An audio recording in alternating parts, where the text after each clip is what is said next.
Thanks, Mike. Thanks, Mike. Love you, Appreciate man. it. Thank you. Thank you. If anybody wants to stick and do a little bit of networking, that's fine with me. Because we do have some new people like Ryan, and was it CJ, JC? JC. Then you announced it a couple of weeks ago. Yeah. So I'm Steve Aldridge. I'm a former director of architecture Fidelity Investments, and I recently got. Okay. This is, I've been speaking to different job networking groups and business groups and really individuals in insurance for, this will be my 19th year next year.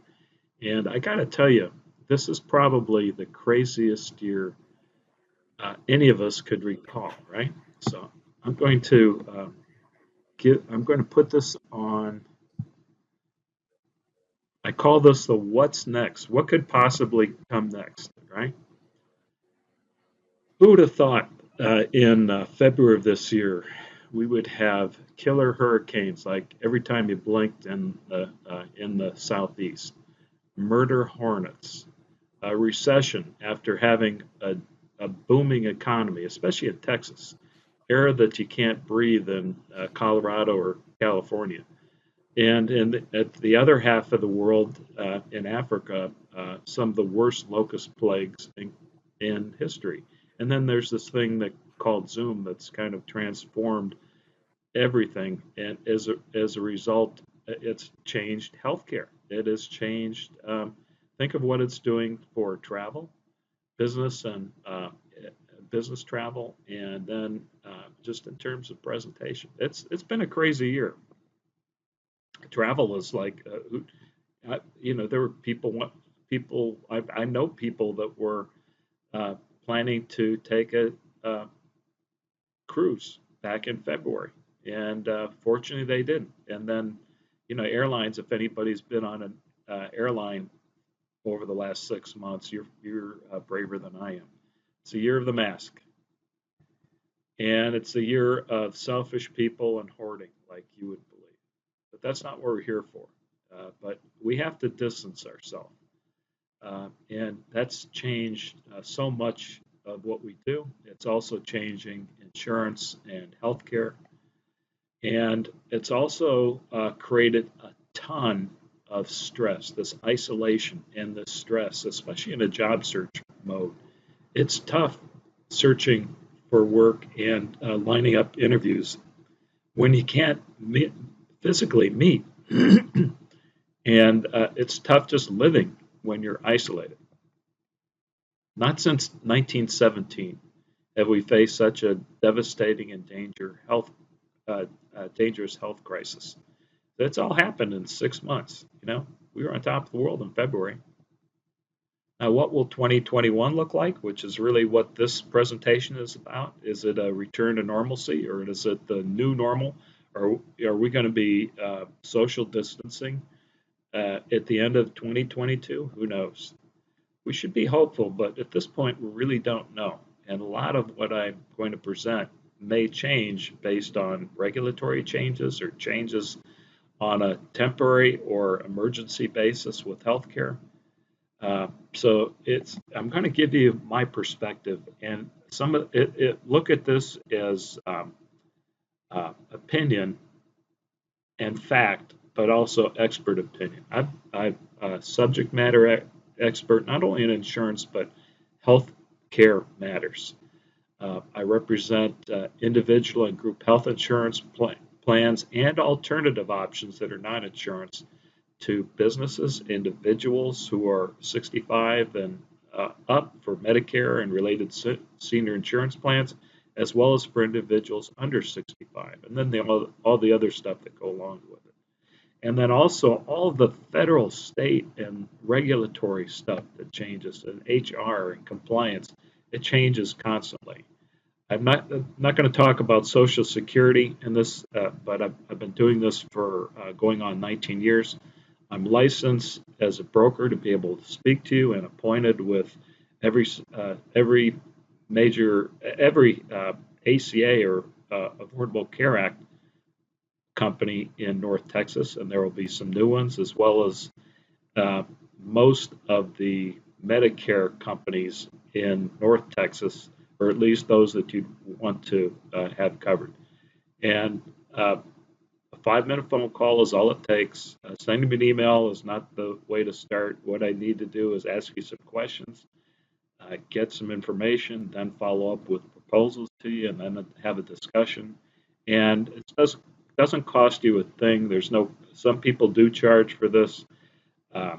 So you're getting free advice from an expert because I'm paid a commission based upon whatever insurance company you decide upon. And that isn't important to me as helping you make the best decision. And it's a golden rule. Phone calls or texts are preferred over email messages because I can respond to those faster. I'm reading emails this time of year, maybe 2 or 3 a.m. So, and I'm backed up. It may take me a day or two to get proposals back to you, but we will have that initial conversation right away. I share my information willingly during public speaking and one-on-one client meetings. The type of information I give you is, I feel, is important. Unlike an e-commerce store going directly to healthcare.gov, I provide advice and support ongoing, and can talk about the changes. 2021 will see many changes in healthcare, partially as a result of things like Zoom, things like pandemics, and things like an election and politics and regulations in Austin and Washington, D.C. Last week, I crawled out of my bat cave.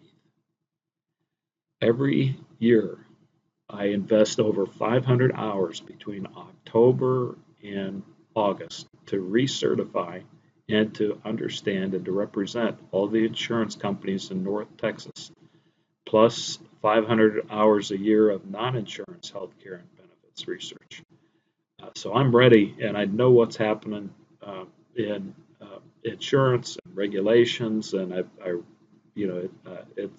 can't. This is my, you talk about isolation during August through mid-October. I can't. Especially this year, it's been just nose to grindstone. So I'm really looking forward to these types of meetings. Now, the pandemic has changed insurance, employer-based health insurance. There are 27 million Americans that started the year on employer-based health insurance that don't have it now. And it's really, there's still a lot of people that are employed, obviously, and on employer-based health insurance. But for many people, this is the first time that they've had to shop for their own insurance. Remote work is here to stay. So you may find more 1099 jobs available. And if employers are paying a lot for office space, they may allow employees to work every day or some days a week remotely. Business travel is going to continue to lag. Certain sectors, even DFW, is being impacted now. There was 6 months where government subsidy was propping up companies like American Airlines and Delta and Southwest and other companies in exchange for not having layoffs. Well, and there are companies from, the airlines located here to Pepsi, Frito-Lay that are now having massive layoffs. You have age discrimination. Believe it or not, there's this thing called age discrimination, and I'm sure none of you have encountered that. But it does make a mistake. It does make a difference in terms of healthcare, and I'll talk a little bit here about how things you can do, knowing that are going to improve your chances of getting employed. The mental and emotional impact and stress of a pandemic and social isolation is huge. And we have yet to see the impact of that. It's impacting schools, children, adults. You have health insurance changes and also telehealth and retail primary care. you now have companies like Aetna and CVS joining forces, with CVS being a major provider of primary care. More recently, you may have shopped in a company called Walmart within the last week.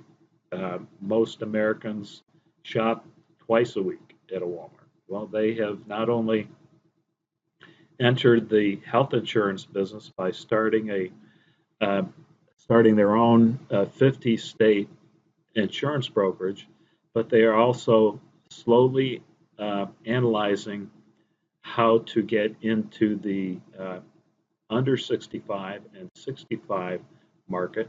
They have most recently announced a week ago a partnership with a very innovative, technologically advanced company by the name of Clover Health. And they are test marketing their own Walmart branded Medicare Advantage plans in Clover Health locations in 6 counties surrounding Atlanta. Kind of looks like Sherman's March on Atlanta.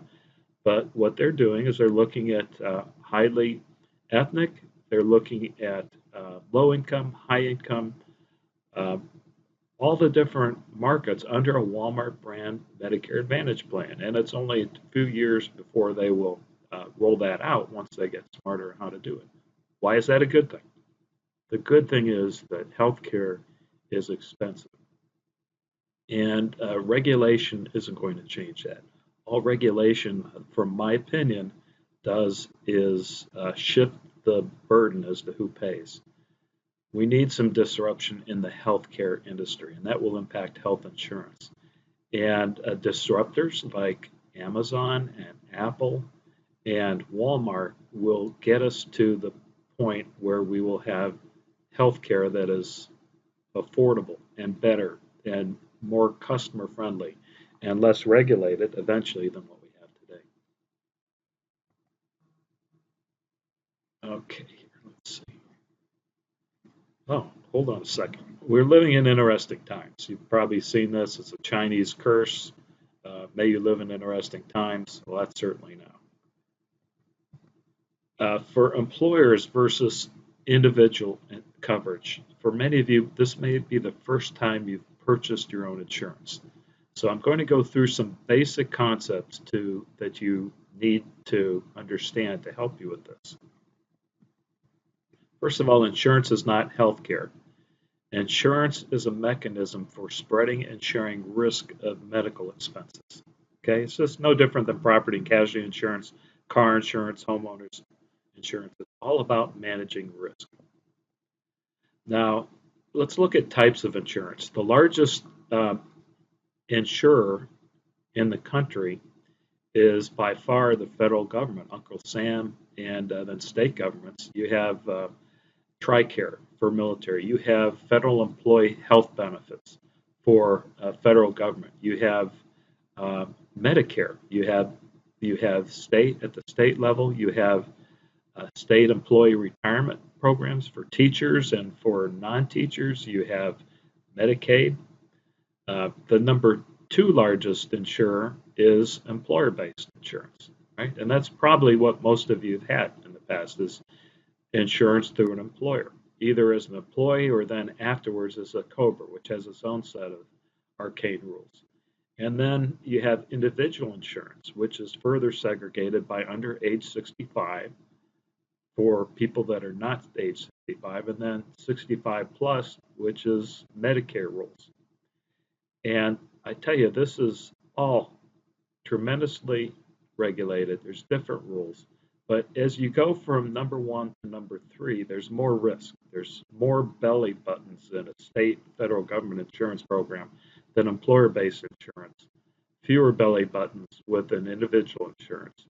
Under age 65, the younger you are, generally speaking, the less expensive. Age 65 and up, believe it or not, may actually also be less expensive. But ages 50 to 64 and a half, you may find pretty expensive health plans when you go onto your own searching for insurance because of more risk.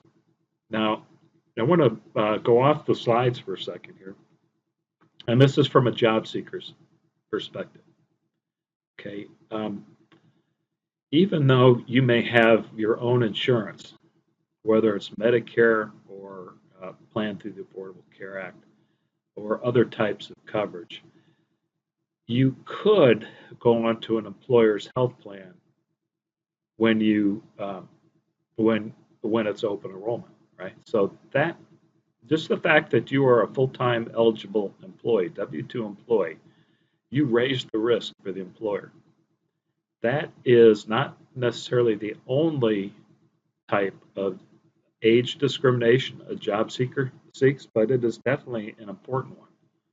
So what that means is you may find, especially right now, you may find more, if you are between the ages of even 50 to age 65 or up, you may find that you have better prospects or more prospects as a 1099 individual as opposed to W-2. That doesn't mean you shouldn't look for W-2, but you shouldn't ignore the 1099 opportunities. Or in an interview when it's between you and a younger candidate that you don't want to discuss going on as a 1099 employee if you're carrying your own insurance, because that takes that risk away from the employer. W-2, older than average, more risk. 1099, doesn't matter your age, reduces the risk for the employer. Enough said. Okay, individual insurance premiums. Now, how much you pay. It may be subsidized by Uncle Sam based on your income and household size. All right? I'll talk about this in some detail. Now, you have government insurance. You have employer-based insurance. You have COBRA if you are coming off of an employer plan for up to 18 months if the employer had 20 or more full-time eligible employees. Under age 65, or I'm sorry, under 20 employees in Texas, if the company was based in Texas, you have what's called state continuation. State continuation is equivalent to COBRA, meaning you pay the full amount for the health insurance that the employer was paid, plus up to 4% administrative fee, but you only get 9 months of it. So size of your former employer matters. And then you have coverage for plans through the Affordable Care Act, which in Texas is at healthcare.gov. Now, this is the options to cover pre-existing conditions for people under 65. Okay, there's no other options. There's a couple of things that are government-based, such as Medicare, such as CHIP, such as Medicaid, which will cover pre-existing conditions. But I lump those up into the first one. I'm going to talk about these so you understand where I'm headed here. There are different enrollment timetables. Okay, there are timeline for enrollment in insurance that covers pre-existing conditions. Government insurance, you have Medicare. You have coverage October 15th through December 7th for Medicare. You have employer-based health insurance. About 90% of all companies have their open enrollment period now. And so if you're on COBRA and the employer has an open enrollment period, you will be given an option to join that change plan at change rates, generally this time of year for January 1st. You have when you're termed, when your coverage ends with an employer, you have an eligibility period to when you can join COBRA. But as a new employee, you can join as a W-2 employee. If the employer offers a group health plan, you have an eligibility period enroll of not more than 60 days from the first of the following month. So once you get a job, doesn't mean you're going to get insurance right away. It may not happen for 60 to 75 days, depending upon the time of the month.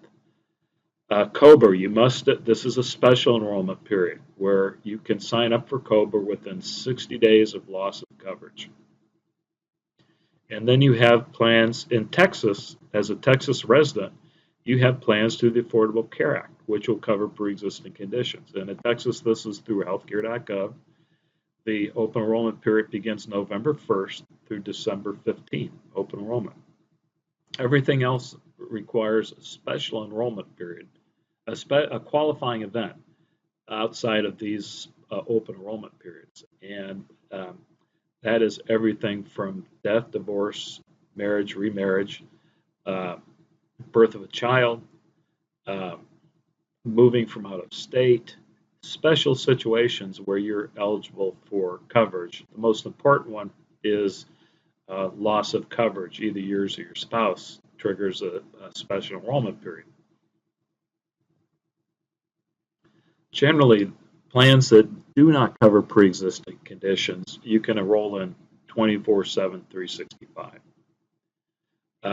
So an enrollment period only matters if someone in your family has a serious, chronic, expensive, or life-threatening pre-existing conditions. These are the options.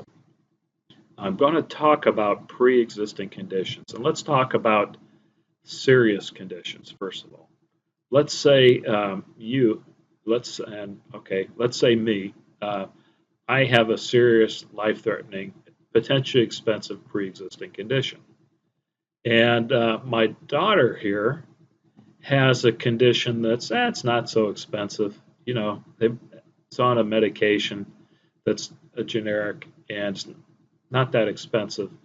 Now, you could get coverage for the entire family unit for plans that cover pre-existing conditions when it's really only me that needs it, right? And this person, there may be some out-of-pocket expenses, but there's a lot more affordable options for everybody else in the family. So this is a concept called unbundling. When we've been brainwashed into thinking because we've always been on our parents' plans, and then we graduated to an employer plan, that everybody in the family has to have the same coverage. It's not so. Doing so, you may be spending more money and you're not managing your risk, and you're spending more money and maybe not having enough coverage for those that really need it. What impacts that? Pre-existing conditions. I just talked about that. Age. The older they are, the more you are going to pay for certain conditions. This is one I'm going to spend some time on because we're coming up on open enrollment period. This is income. And the income that you estimate for 2021 may be vastly different if you were termed somewhere during 2020. Your income estimate for 2021 may be way different than it was for 2020. And then also your job time horizon. If you feel pretty confident you're going to be employed and eligible for a group health plan by January 1st, then, or say February 1st, then you just need coverage from now till then. That's less risk, right? It's less risk, and you can manage that risk more affordably by just covering that time period. And it's unlikely that you will, not that it doesn't happen, but it's unlikely that you will contract a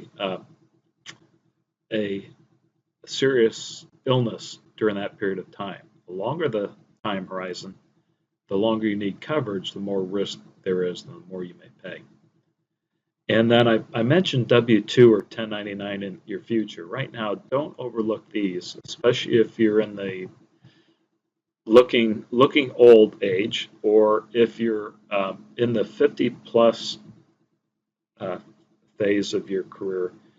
You're causing the employer to, as an employee, the employer pays more for the risk of their health plan, whether or not you're actually on their health plan or not. So 1099 may somehow, sometimes, depending on the employer, may reduce the risk because of the employer and what the employer pays for health insurance for the employees. All right, sorry for a lot of taxes, but this is some basics I want to cover.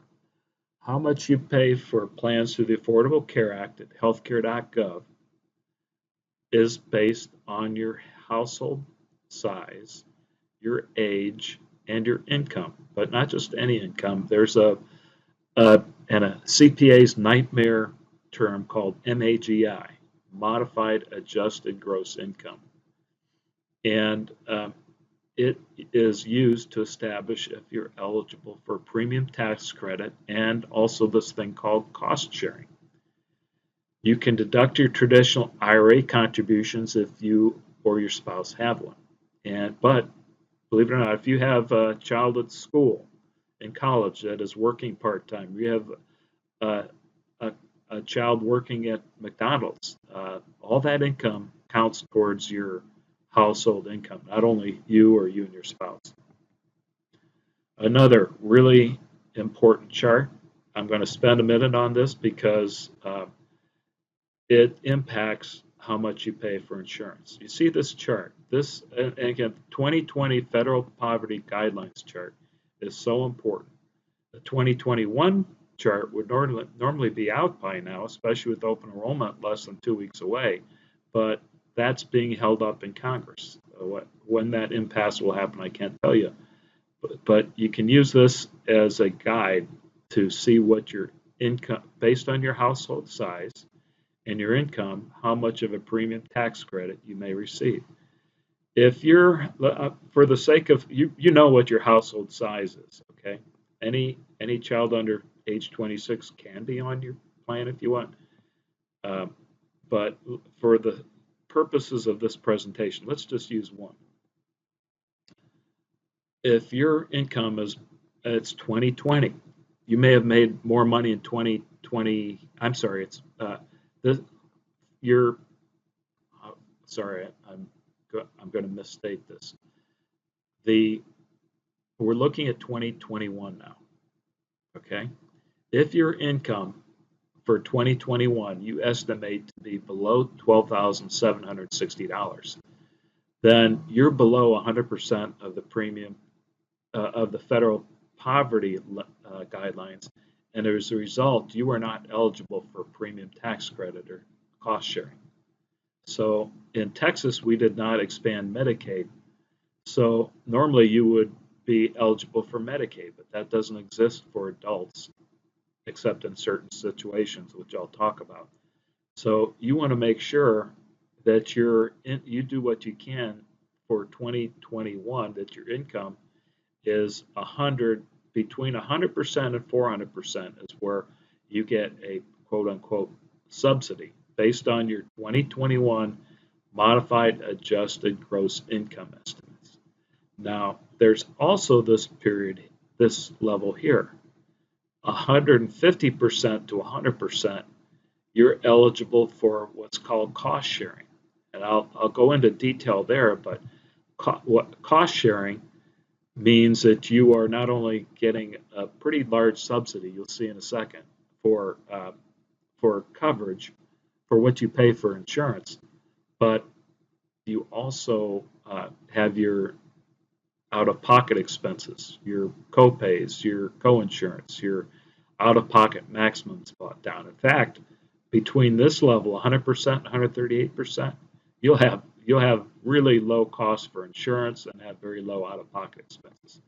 But if you're above 400% of the federal poverty level, then you're not eligible for a subsidy, and you will find that plans through the Affordable Care Act, while they will cover pre-existing conditions, they will be more expensive than what a group health plan costs, quite a bit. I did a study 2 months ago for a client who was considering just offering Affordable Care Act plans for their employees who are making beyond the 400%.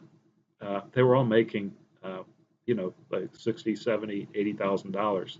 So they would not have qualified for premium tax credit. And the cost of a plan through the Affordable Care Act was about 40% more than the cost of a group health plan. So I convinced him to offer a group health plan to his employees because it provides a tax benefit to the employer, but much better coverage for less money to the employees than a plan through the Affordable Care Act. So you got that. cost sharing here, and it's an escalating. It's a negative escalating scale, whatever that's called. But the more you make, up to 400%, the less of a premium tax credit you receive. Now, in Texas, there are about 1.3 million of Texans with ACA coverage this year.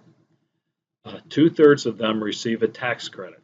Okay, 65% are in this 100 to 250% level, and then about 20% get a little bit of a tax credit. And then here you see these are the people that don't get a lot of that don't get any tax credit, and it can make a big difference in what they cost, what costs are.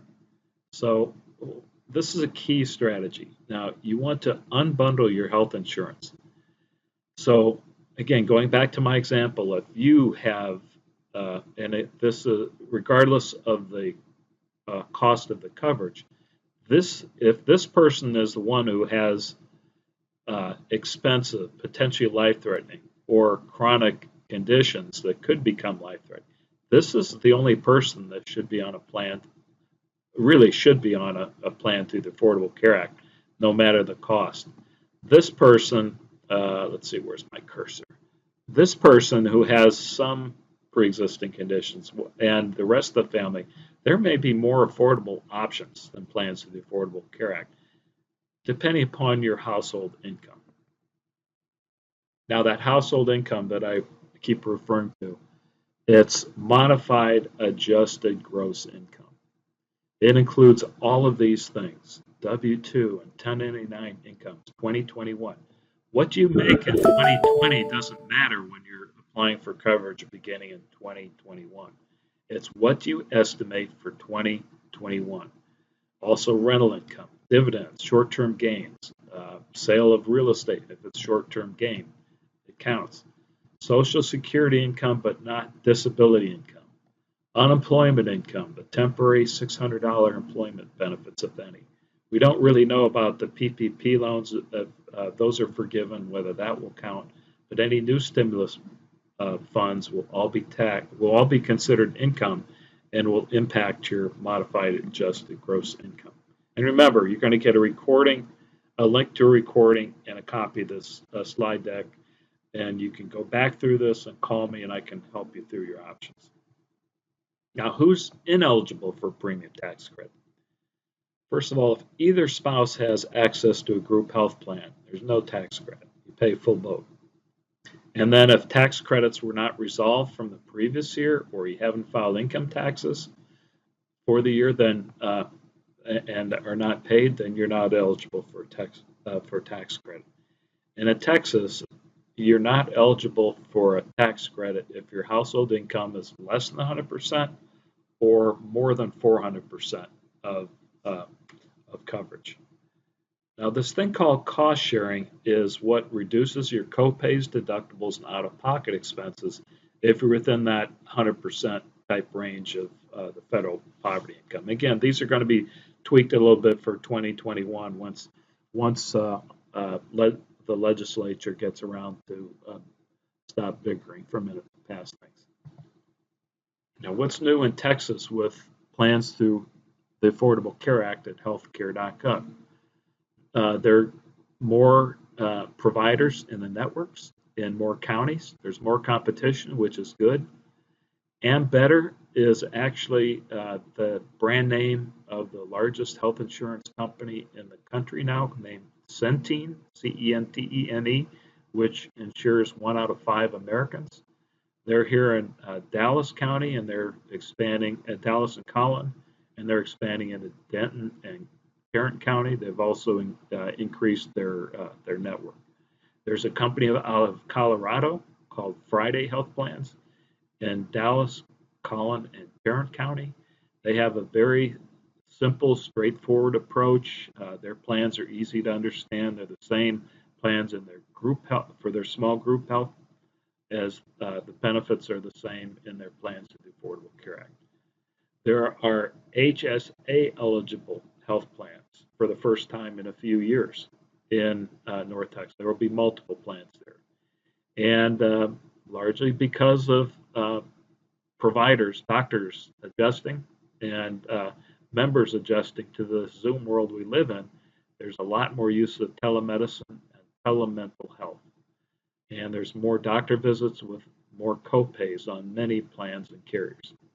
Uh, this year, 2020, there's a limitation to the number of doctor visits where you could go and pay a flat copay, after which you would get the network negotiated rate if you went in network, but you would you would pay until you meet your deductible.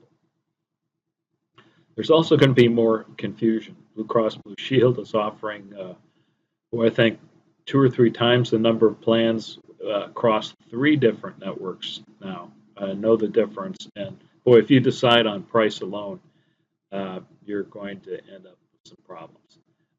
All of the carriers are using expanded use of generics, and then you have to get file an exception.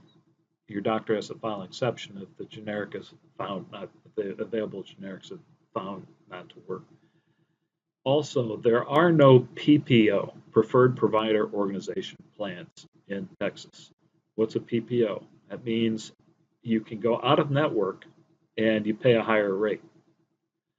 It also means you don't have to get a referral from a primary care physician to see a specialist. It doesn't exist. It exists on other plans, but not ACA plans through healthcare.gov. Now, there's a difference between a health maintenance organization, or HMO, or an exclusive provider organization. Again, there's no coverage out of network. The difference is that an exclusive provider organization, you could pick up the phone and call an in-network specialist.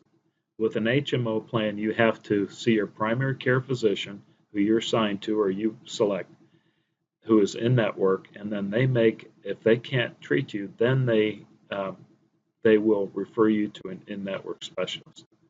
There's no coverage out of network. Many of these plans their networks are only in specific counties. Blue Cross Blue Shield's HMO plans are the only plans that are available in each county in Texas.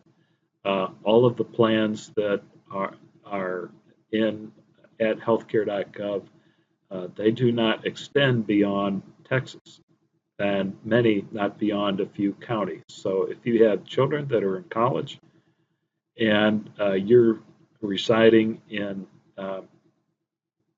Tarrant County and your kids are going to Texas Tech in Lubbock, well, they're out of network, and that means you could have expensive health. You have expensive health risk there that isn't being covered by your health plan, and I'll talk about what you can do about that. And then all of the plans, you're going to see higher deductibles in individual and even employer health plans than in 2020. This is the company out of Colorado. I think they're getting some real traction, and they're causing the other insurers to improve their benefits. They have unlimited 0 primary care visits on many plans. They include a 0 cost annual wellness exam, unlimited mental health benefits, 0 premium for teledoc services, and urgent care visits at $75. That's caused the other insurers to react. Blue Cross Blue Shield, they have a plan that if you are, again, HMO, this is the same HMO network that employers have. It's very broad. They have an upsell from that, which is a Blue Advantage Plus HMO, where if you're traveling, you can get some coverage out of network that provides you some good flexibility. But they also have a downsell network, if you will, called My Blue Health, which means you can only go to a handful of clinics. You don't have a specific doctor-patient relationship. You have a clinic relationship, and they will, if it's approved, they will refer you to a specialist, but there are very, very few specialists in this network. So anybody going to healthcare.gov and not understanding these differences, what happens? A confused mind never buys. An ignorant mind buys on price. So you got to know some of these differences. They've Blue Cross Blue Shield has increased the plans, and this isn't just Blue Cross. The deductible out-of-pocket maximum for the base plan, unless you're eligible for cost sharing, is $81.50, goes to $85.50. All the carriers will have an HSA eligible high deductible health plan, meaning no copays for doctor visits. You pay the network negotiated rate with an out-of-pocket maximum in network of $7,000 instead of $85.50. With that type of a plan, again, no copays, you pay the network negotiated rate. You can set up what's called a health savings account at any financial institution. Make a contribution into it.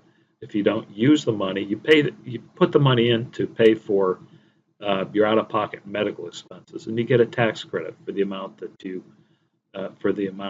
you contribute each year. You can't set up a health savings account unless you have an HSA eligible high deductible health plan. What's the benefit of that? It is a tax-free way of building money for retirement.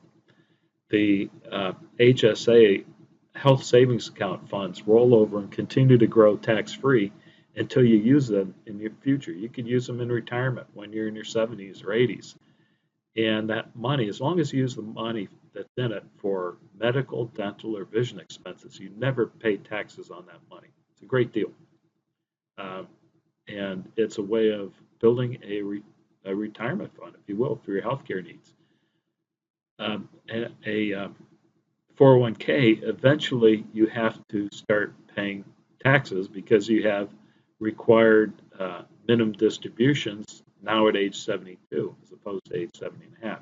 So you have to start taking money out and pay taxes at whatever the tax rate is when you hit that age.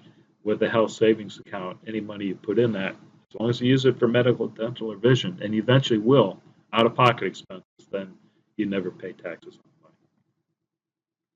What else is new? Higher deductibles, I mentioned that on both Affordable Care Act plans.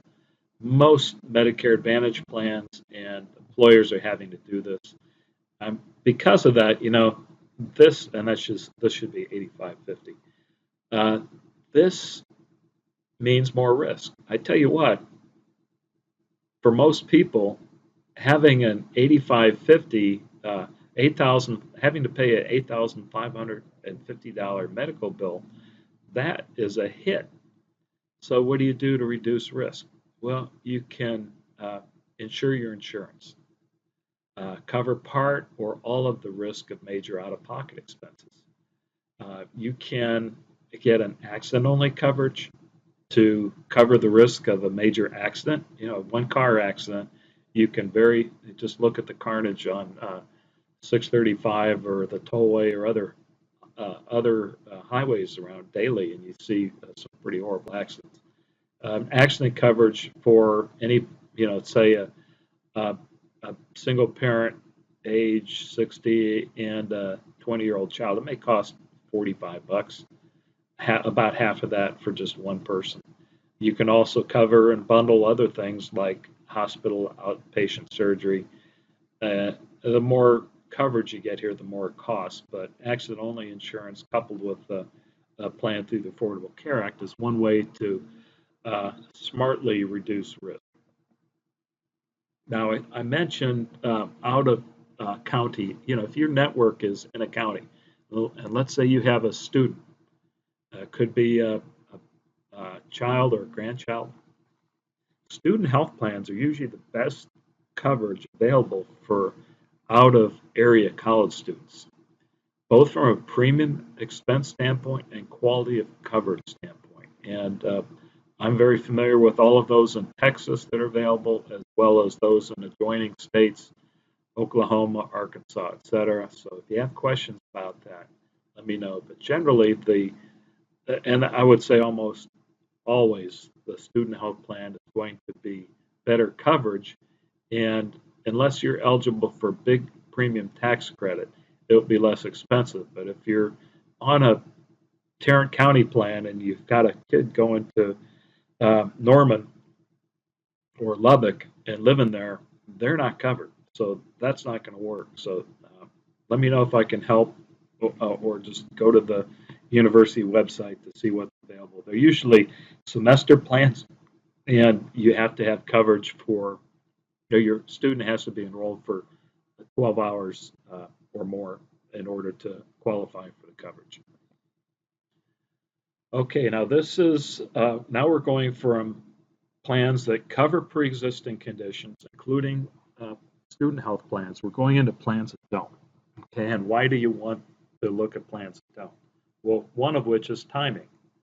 Right now, unless you're eligible for COBRA or you have been recently turned within the last 60 days, you can't enroll in a plan through the Affordable Care Act or have other options available to you that cover pre-existing conditions. But you may be eligible for short-term health insurance if you're up to age 64, and they may be less expensive than COBRA unless you're eligible for a large premium tax credit. They will exclude and deny pre-existing conditions, and they can say, hey, we don't cover you because your condition is too severe. They also don't offer free wellness exams like mammogram, pap smear, colorectal exams, etc. And you don't want to enroll in one of these plans and set a term date that it expires in the middle of the year, because if you get in a freakish accident or something, you may not be eligible to enroll in something else unless you're just lucky and happen to be eligible for a qualifying event that would allow you to enroll in a plan outside of an open enrollment period. So you might have to wait until the next January of 2022. You pay month-to-month coverage, and you can cancel the coverage, and it'll end at the end of any month. We're not going to prorate the month, but it'll stop once you call to cancel coverage. And it takes about 10 to 15 minutes to enroll. You can literally start enrollment today and be covered as of 12:01 a.m. tonight, cover you for the number of days, or just go month to month for coverage through the end of the year. Christian healthcare sharing ministry programs. I can't go into a lot of detail or mention names, but you can talk to me individually. This is one of the areas that I'm not permitted to go into details. These are not insurance plans, but they do manage and reduce risk. And for individuals and families up to age 65 who are Christian or live a Christian lifestyle. You do not have to be Christian, but you have to live a Christian. There are programs. They're not plans, but there are programs that will reduce your risk if you live a Christian lifestyle, which means you don't smoke, abuse alcohol or tobacco, no out of wedlock maternity, or be involved in a DUI. They're very affordable, especially for individuals age 55 and up. And for families, the more people there are on the program, the more risk management and the more cost savings. There's a 20% discount for healthy enrollees and a 20% penalty for those who are less than average health. There is no coverage for pre-existing conditions for the first 3 years, and some programs are excellent. I was on one personally, the largest for 4.5 years until I became Medicare eligible last year. I guess I just told you my age. But some programs are excellent and well run. There are a few programs that are horrible. There are a couple that require you to submit a bill from a doctor or a hospital and wait to get reimbursed by another member of the program, which means you have to pay in the meantime. And there are also there's a couple that are unethical and illegal. There's one pretty famous program that didn't pay claims, and they were shut down by the state of Texas and other states, and so they closed up shop and they opened up magically under another name within a few months. And so you just have to be careful there. But I can answer questions about that on request. But I used it, it worked for me, did exactly what I wanted to do. It covered me from about age 60 and a half or so until age 65. Now, there are certain situations where setting up a small group health plan is a good option. In Texas, the small group health plan regulations, any company with from 2 to 50 full-time employees can set up a group health plan. And the health of the employees have nothing to do with it. There's coverage for pre-existing conditions, and they have access and give employees access to an excellent HMO or PPO network. It has to be a legitimate, ongoing business that generates from a payroll a Texas Wage and Tax Commission report and proof that it is a business with revenues. It can't just be set up for the purposes of getting insurance. It also requires 2 employees or more with different last names. It can't just be husband-wife. 10 months out of the year, 75% of the full-time eligible employees must be enrolled in group health, except for November and December, which we're in. We will be right now. During the November, December, there can be just one employee on the group health plan as long as the other full-time eligible employees sign a declination of coverage. They waive their coverage. So I have a number of clients that have a business, small business, retail business or something, or a consulting company partnership where there's one person who really needs good coverage and the other employee doesn't. So that employee who needs it ends up with a group health plan that covers all pre-existing conditions, has access to a PPO network, and it costs about 40% less than the cost of a plan through the Affordable Care Act if that employee is not eligible for a premium tax credit. The paperwork is a little daunting. I help businesses set this up, and it's a great deal. It's just one of these loopholes as a result of regulations in the Affordable Care Act that allow small entrepreneurial partnerships or businesses to have really good coverage for relative, not that it's inexpensive, but better coverage than what's available if they don't qualify for a premium tax credit. So that's all of the options, with the exception of Medicaid. I get asked this a lot. Who's eligible for Medicaid in Texas? Well, children under the age of 19, based on household income. This is known as CHIP, Children's Health Insurance Plan. Pregnant mothers, based on household income. Adults age 65 and up, based on household income and assets. You have to requalify every 6 months. And there is a clawback of benefits received in the event of an increase in household income or assets. I'll give you an example. Let's say somebody age 70 is on Medicaid, which you'll see the income levels in a second. Well, that person dies, and the estate, there's some life insurance or something. The estate, then the state of Texas will claw back the Medicaid benefits received from the estate. It can hold up probate. Same thing can happen if somebody is on Medicaid as a child, less so for children, but it does happen with pregnant mothers. If a year or two later they show large income, the state can claw back some of the benefits received. It is a state program and funding, and benefits are subject to state laws, regulations, and budgets. You can learn more at texasbenefits.com, or for CHIP, Texas Children's Health Plan.org for more information, or call me. Now, this is important because you may have kids who have been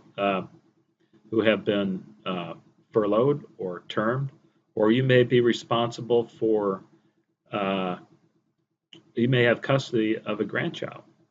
Uh, there's a lot of situations.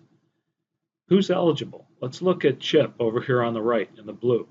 And this is family size, adults based on household size, adults plus children. Let's say a single parent with 2 kids.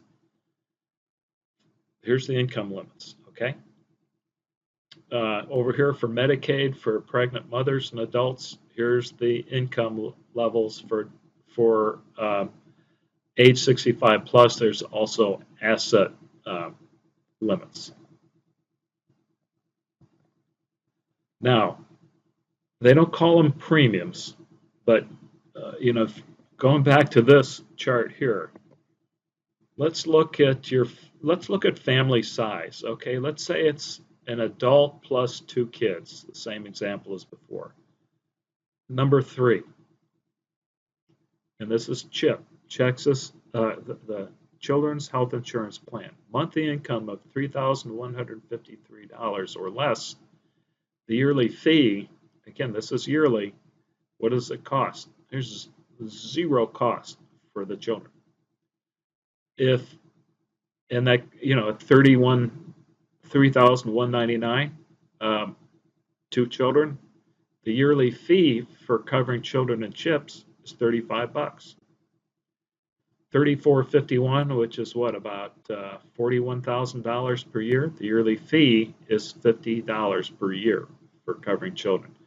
Great option for children during these times. You do have to qualify. There's some paperwork. It's not automatic, but it is by far the best and most affordable option for children if you are within these income limits. Realize that this is an HMO plan. There are some good plans. You have to use a primary care physician that's in network, and it's liable not to be the same doctor that you had covering the child, seeing the child when you're on an employer-based plan, but it is good, affordable coverage. Now let's talk about Medicare, and I do specialize in this. It's about 50% of my practice now. I represent most insurance agents or brokers will represent 1 or 2 carriers because it is a beating to recertify and retrain to represent multiple carriers. If you ever get solicited by an insurance agent, be sure to ask, okay, who do you represent? They'll probably say, well, we represent United Healthcare. It's the biggest company. And maybe they'll say Aetna also because it's the next biggest. Well, guess which ones they're going to push and twist a little bit so that they look good, so that they look better. Each person's situation is different. There's different networks, etc. I represent, in North Texas, I represent about 16 different Medicare companies, and I put a lot of time into that, but that allows me to really provide unbiased advice and support because no 2 people are the same. There's a reason all these companies exist, and each one has a specific niche that is good for somebody, and it may be you. Who's eligible for Medicare? Individuals age 65 and up. Individuals under age 65 who have been on Social Security disability income, that should be 24 months. So in the 24th month, you're signed up for Part B. It comes up, Part B cost comes out of your Social Security disability insurance check, and you're enrolled, or you can choose a Medicare Advantage plan. And then you can choose other options when you turn 65, once you do turn 65. When do you apply for Medicare? You can apply for Part A, and you always should apply for Part A 3 months before your 65th birthday. The reason why, your employer-based health plan will coordinate with Part A. And if you haven't signed up for Part A and your insurance company then audits at the end of the year, okay, who's age 65? They're going to ask to see your Medicare card with Part A on it to submit the bills to Medicare for reimbursement. And if you haven't signed up for Part A, then you're stuck paying that amount. So Part A, that's what the payroll taxes pay for. That you see all the payroll taxes coming out of your check. That's Part A. Part B in 2020, Part B as in boy costs $144.60. Now Part A and Part B cover 80% of your health expenses. There's this thing that came out during George Bush's administration called Part D, or prescription drug plans, Medicare prescription drug plans. Part B and Part D, you apply 3 months before your 65th birthday, or up your birthday month, or 3 months after your 65th birthday, or if you're past age 65 and you can enroll during your open enrollment period. You can term from an employer's plan, or if you are termed from your employer's plan, you apply just like COBRA within 2 months, 60 days after termination of your group health plan. And then you enroll in supplemental coverage after you get your Medicare card that has Part A and Part B on it. Why is this important? Medicare is a super deal. It is going to change a lot. Why? Because baby boomers like me and Mike and our kids are paying for it.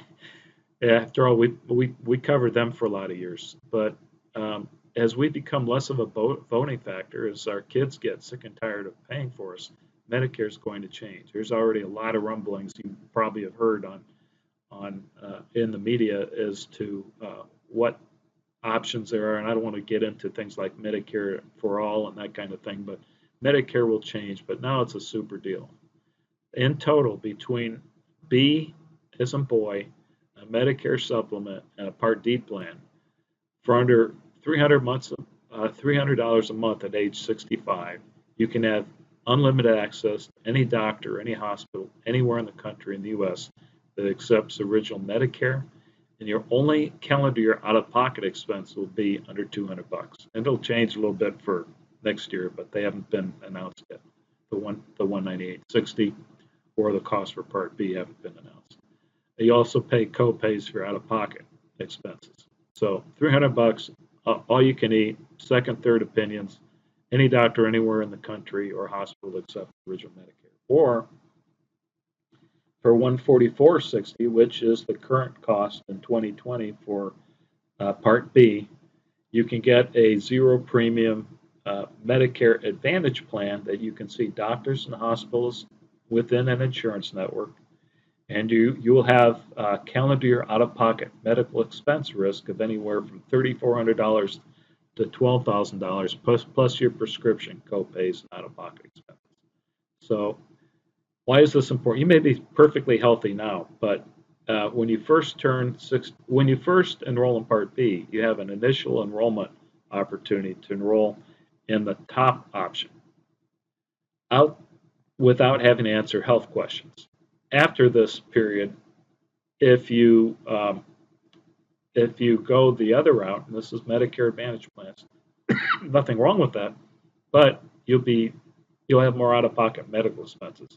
And I can't tell you the number of adults in their late 70s and 80s I speak to who have somewhere along the line hit chronic, expensive, life-threatening medical conditions that are paying out this much every month or every year in medical expenses because they went this route as opposed to this amount.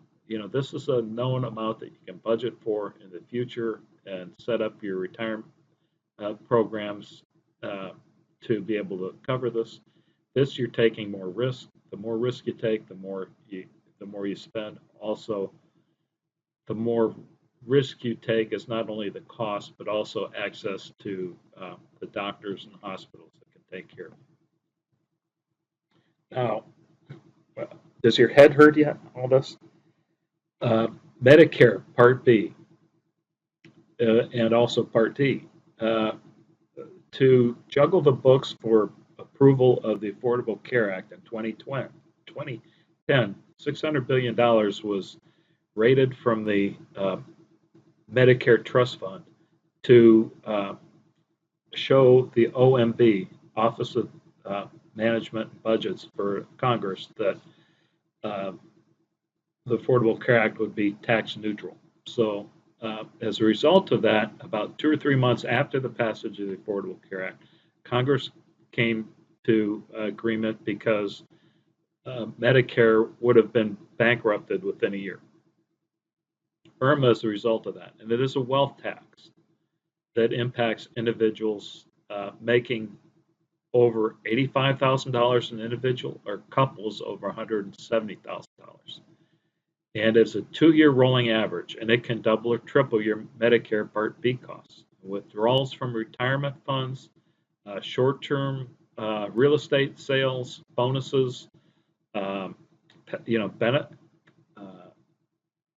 if you're shown the door but given a package, that counts as income. It can impact your IRMA assessment, and so that $144.60 cost for Part B for individuals under 85,000 can go up if you're above 85,000 or 170,000 as a couple. You have one initial opportunity to enroll a Medicare supplement plan without answering health questions. That doesn't mean you can't change plans or companies in the future, but if you develop a health issue, then you may not be eligible to change. Most important, write this one down. If you're coming up on age 65 and you're working, COBRA does not count as creditable coverage at age 65. You may be sent a COBRA package at age 65. However, the onus is on you to enroll in Medicare within 6 months of termination, or you'll be subject to a late enrollment period, and also assess premium penalties on both your Part B and your Part D. COBRA, I talked to probably two clients a month, or prospects per month, who signed up for COBRA and triggered the late enrollment penalties and had a delay in their coverage because they didn't know any better. They got their COBRA package, and so they signed up for it. Seemed easy. I'm not going to talk about Social Security, but be cautious of collecting Social Security at age 62 and a half because it'll impact these IRMA amounts. So that's everything. There are no other options. Okay, there are no legitimate offers. Now there are what are called limited benefit plans, and there are a lot of unscrupulous call center boiler room type agents who do sell limited benefit plans with very little coverage, and they represent them as being ACA compliant or covering things that they don't. Be wary. Be very wary of those. Generally those are agents that have been advanced commissions, so they're living on the edge, and they've got to sell their soul to sell you something, or they're facing bankruptcy because they have to pay back their commissions. If it's not COBRA, Affordable Care Act, or Obamacare, or CHIP, or Medicaid, short-term health plans, if it isn't one of these things, be very wary. Your radar should be up. Now, I'm going to talk about how do you choose.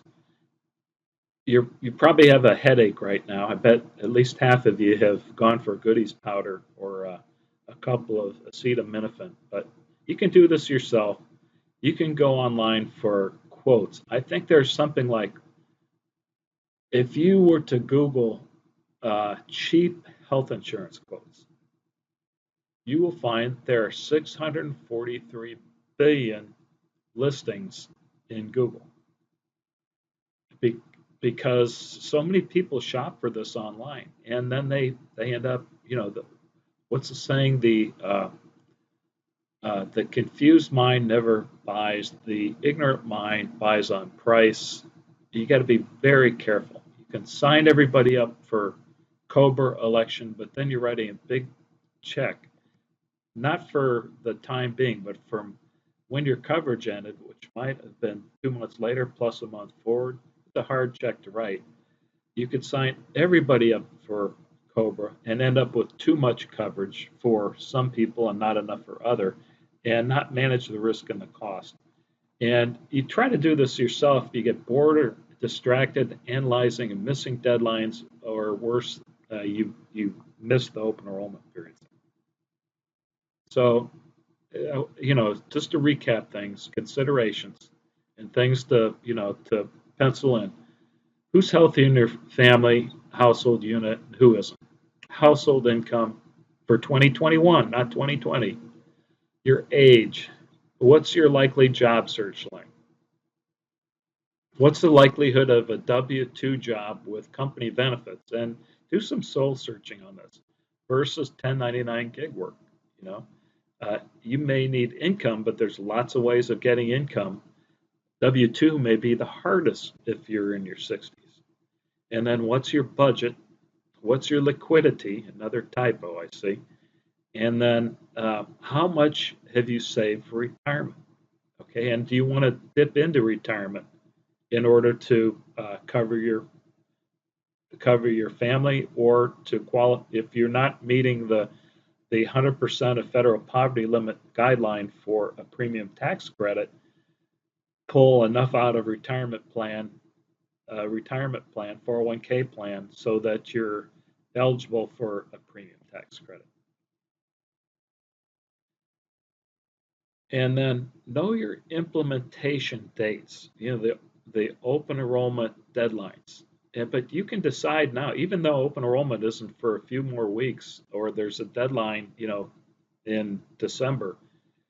No, decide now for each family member. You can always implement later according to your timetable. And if another government subsidy comes along, you can you can tweak this a little bit. But if you make these decisions now, I tell you what, this greatly reduces the stress and increases peace of mind. And there's nothing more stressful on a marriage than being in job search mode. I can speak from experience in the past. You can lay this out in a way, and then you have a plan that you can have a discussion with your spouse and you can agree on, and you can budget accordingly and implement accordingly. It can really improve things and get you all on the same page. In a 5-minute phone call, I'll get the information I need, help you from making a bad decision or no decision. And none of these may be as good as what you had in your last job, okay? But nothing is good except by comparing all these options and doing the slicing and dicing of family members and, doing this kind of stuff. I do this regularly as a business. It doesn't cost anything. Unlike a lot of professional advice, there's no cost, but it will save you a lot of time, and return on time during a job search is so important. Return on time can be reinvested in putting time into a job search and networking. Now, this time of year, I may not read an email until like 2 or 3 in the morning, so phone calls or texts are preferred, and it may take me a day to get back, although I'm usually pretty good about returning phone calls the same day. So what can you do? You can kind of be thinking about what does it look like for your modified adjusted gross income for 2021 now. And then I can help you with it. If your MAGI estimate is too low due to job loss for next year, then how much would you have to pull from retirement accounts to get up to the level?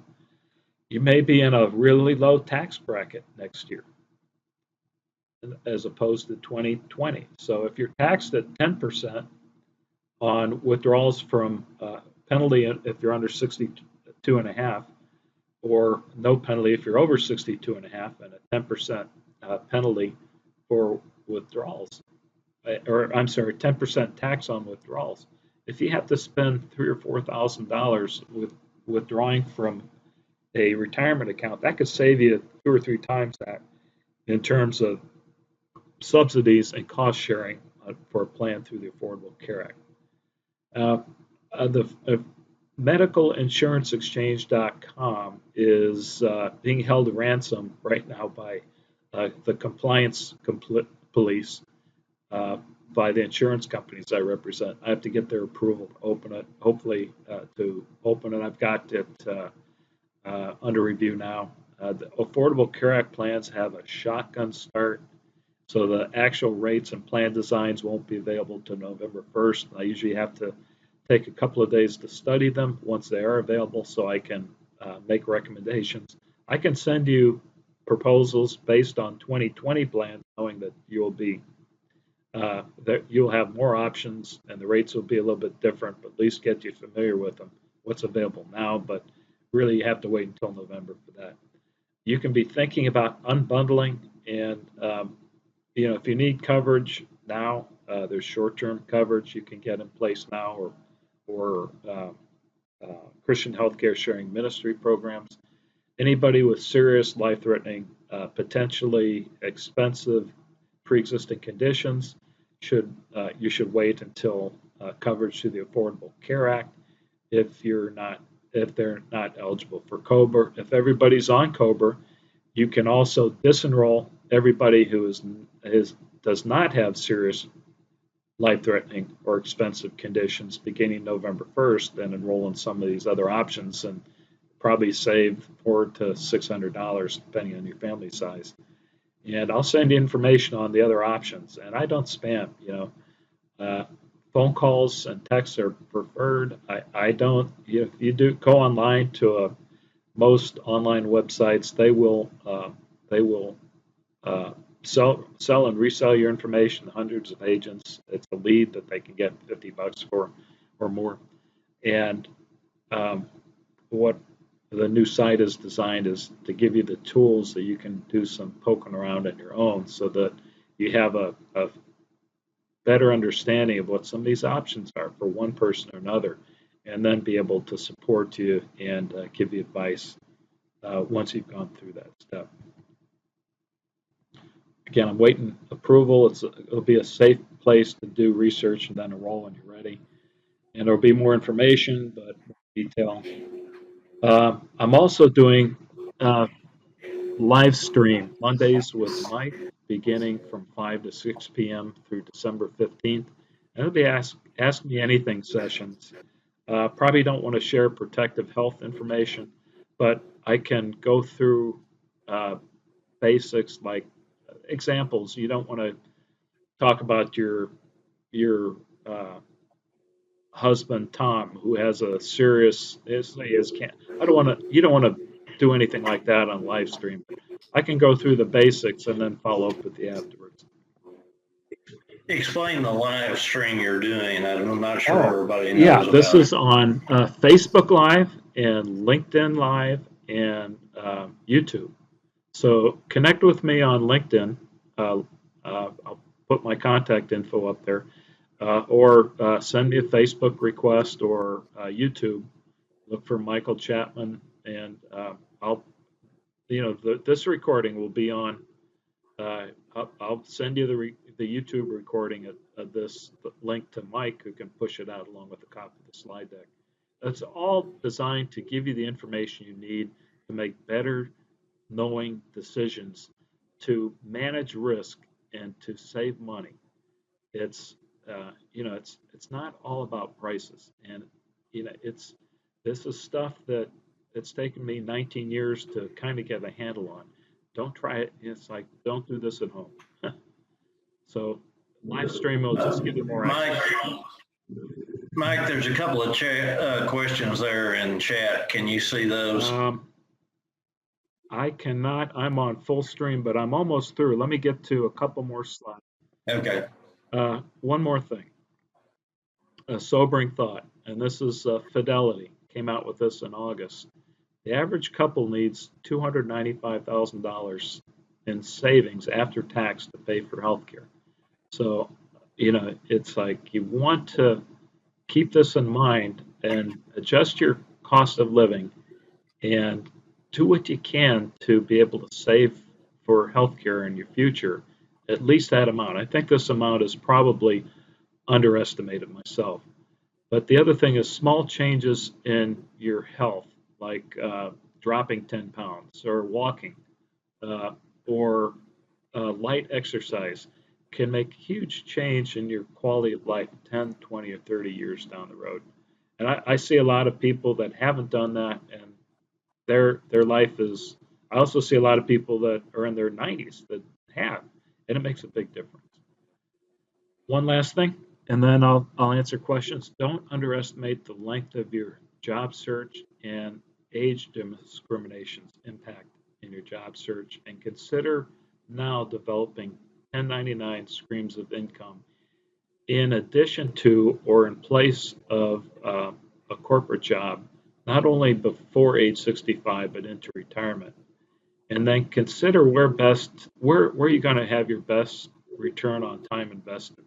Going through all this stuff and taking time off of the job search versus spending time with your family or working on your job search. This is just excruciating. It's tough for me, but it's excruciating unless you have the understanding. Okay, that's all I've got. I'm going to leave out my contact information, and I'm going to put this on, let's see, questions. Mike, I put your contact information or most of it in the chat Okay. also. Let's see. For some reason, I do not see questions. You want to read them off to me, Mike? Okay, well, one of them was my COBRA is subsidized through February. Can I do ACDA and change then, or do I need to do it now? Great question. No. The Affordable Care Act, you have an open enrollment period of November 1st through December 7th. That's the time that you can enroll. Now you're on COBRA, so if your COBRA extends through 2021, then you can sign up for a plan through the Affordable Care Act either during open enrollment, November 1st through December 15th, or at the end of COBRA, you have a qualifying event that allows you for a special enrollment period, whenever that is. But if you wait until your COBRA is unsubsidized, then plans through the Affordable Care Act are not an option. What you can do is, and also if you're COBRA eligible, then you're not eligible for premium tax credit, if you're on COBRA. So you got to be careful with that. Best to talk to me to clarify things, but you can enroll during open enrollment or during a qualifying event, and loss of subsidy is by the employer is not a qualifying event, but even though it's more expensive, it may still be the best option for an individual in your family that has serious chronic or expensive health conditions. So if he stayed on COBRA through February, when should he start applying for ACA? Well, I want to go back a little bit further because it could be that the person's income estimate for 2021 will be beyond what they would be eligible for premium tax credit anyways. So COBRA in most cases is less expensive than an Affordable Care Act plan unless somebody is eligible for premium tax credit. So November 1st is the time that you can actually see the plans for 2021. But, a 5-minute phone call, I can answer and kind of get more information so I can give people more guidance on that. There are too many ifs. If you're on COBRA now, also consider who needs to be on COBRA in your household. There may only be one person or no persons with serious, expensive, or chronic health conditions. But if you're making too much money to qualify for premium tax credit, then that may not be the best option for you. It may be a Christian healthcare sharing ministry program or some other one of the options I mentioned. Another question was, is ACA offered everywhere?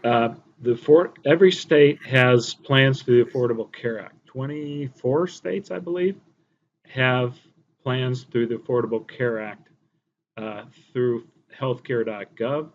The Affordable Care Act also regulates and manages all group health plans, small employers, large employers, and everything in between. So the ACA individual plans in Texas are through healthcare.gov, as well as 23 other states. I think Arkansas is the closest state that has its own state-based exchange. California, Colorado also have their own state-based exchange, but 23 other states use healthcare.gov. Okay, I said, would you drop the COBRA and change over early? Can't answer And that without more info. The fact that you're asking that question means, we need to peel back the onion a little bit more. If I have a COBRA, but plan to end it a month earlier, would you have issues with picking up my husband's insurance through his company during the open enrollment? Or would would there be, I think the question is basically if I can go on another family member's plan, how does that affect what happens? Open enrollment into a spouse's health plan is a qualifying event. You can always drop COBRA. Okay, you can't pick it back up. So you can drop off of COBRA you can jump off that Ferris wheel anytime you want. So you can go on to your spouse's plan during your spouse's open enrollment. Okay. Any other questions? You can hop on and ask them yourself. I was just reading the ones that were put in the chat. Yeah, I don't know why I don't see the chat questions. Mike, I got a question for you that's kind of, I'm going to have to try to add a little humor to it. It so happened October ended up being my medical care month. I've been to 3 different doctors 4 times, and most of them were for checkups and only and things. But I did not see a stethoscope the whole time I went to the doctors. When used to, that was one of the main things they did was listen to your heart, listen to your lungs, and so on. COVID seems to have changed the protocols they're using, and I guess it's going to put stethoscope manufacturers out of business.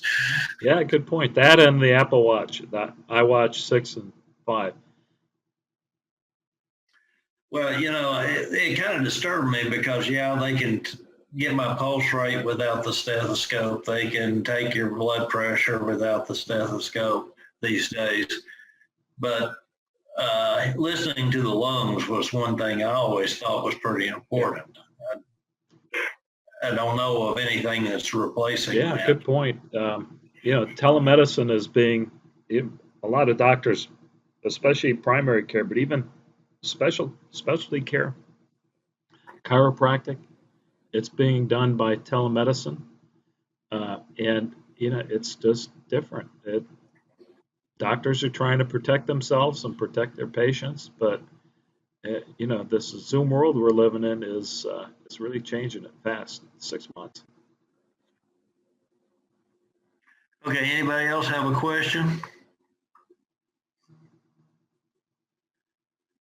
Mike, you want to take your screen down and let's see everybody? Let's see. Stop share. Cool. Okay. We lost a few that had to go do other things, but I think once you send me something, I'll try to make it available to people, depending on the size it is, how I'll do Sure. that. We appreciate you being with us. And again, you're going to have this Facebook, LinkedIn, what do you call it? A webinar? It'll be live stream every Monday night from now till December 15th, and on YouTube too. Okay. And are you taking questions Yes, sir. then, or are you just, okay. That's mainly what it is right, is questions. You can ask me any, I'll have a little bit, going into stuff that I didn't cover today, but a lot of it will just be available to answer questions. One of the things that seems to be happening, or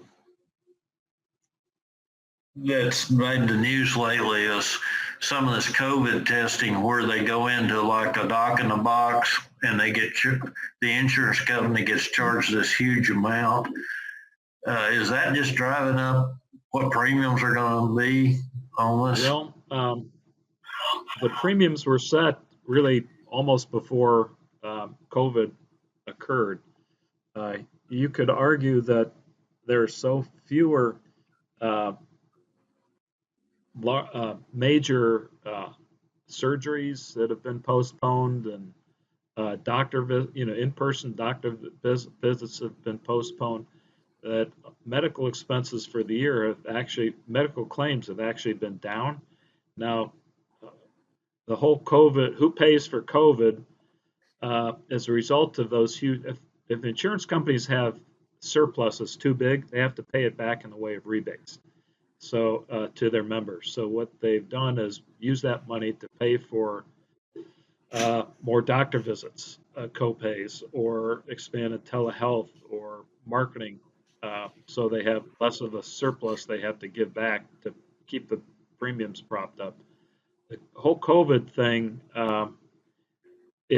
there isn't any standardization there. The testing is one thing. 60 days in ICU will set your insurance company back a bunch.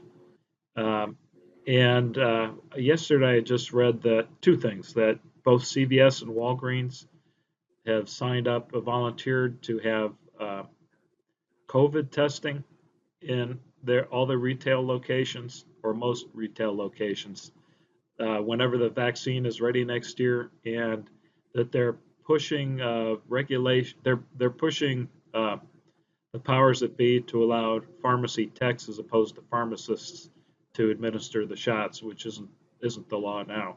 And you try to inoculate that many Americans, they're going to need every pharmacy tech and every stock boy and stock person in Walgreens and CVS to get them done. Yeah, CVS has announced they're hiring 15,000 people to administer flu and COVID vaccines. So I doubt that there's going to be very high-paying jobs, but maybe. It'll be minimum wage. Well, might be a little bit more than that.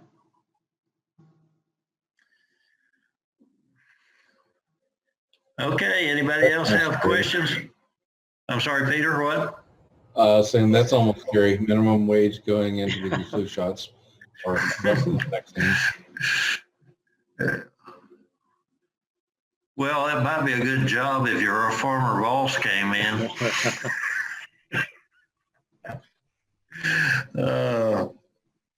What else have we got? Okay, Mike, I guess we're used a pretty good amount of time. We'll end your part. You can stick around if you want. I'm going to wrap up with a couple of things and we'll call it a day. Next week, we're going to have Mike, Ray, and Kip Listen come in and talk about the process formerly known as Reference USA. They've changed their name, and so For those of you who don't know, this is a way to find, if you're in a certain industry, to help you find other companies that are in that